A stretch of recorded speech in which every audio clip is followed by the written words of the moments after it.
As you prepare to head to vote, you're probably wondering what to bring. It can be confusing. In these final days before the start of early voting, the courts have given you mixed signals on whether showing a valid photo ID will be necessary to cast a ballot in Texas. What do you think I'm going to talk about? Voter ID, that's right. Even the officials training poll workers were not sure what to teach days out from the start of early voting.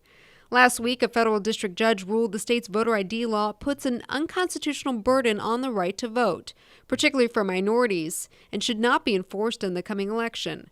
With appeals pending, officials like Alexa Buckskemper covered their bases and prepared workers for both scenarios, either requiring voters to show photo IDs or just requiring voter registration cards. It's going to be real confusing because it's already confusing right now as it is. On Tuesday, the 5th U.S. Circuit Court of Appeals ruled that the voter ID law should be reinstated because it's too close to the election to change things now. We are engaging in an aggressive campaign to educate the community on the status of the ID law, and hopefully it won't be a negative impact at the end of the day. Gavino Fernandez is an election judge and works with the League of Latin American Citizens. LULAC is a plaintiff in the lawsuit that challenged the voter ID law. Our challenge is getting the word out through social media, emails, phone banking. We haven't been through a large election with voter ID yet, and so we really don't know what the voter turnout will be like. Bruce Alphonse staff at the Travis County Tax Assessor's Office, which oversees voter registration in the county, is also relying on online avenues to tell people where and when they can get election identification certificates for free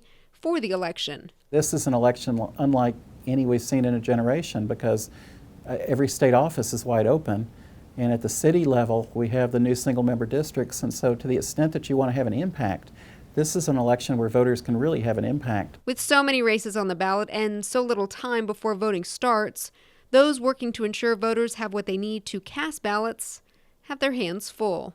Reporting in Austin, this is Alana Rocha with the Texas Tribune. So you must issue the right ballot style.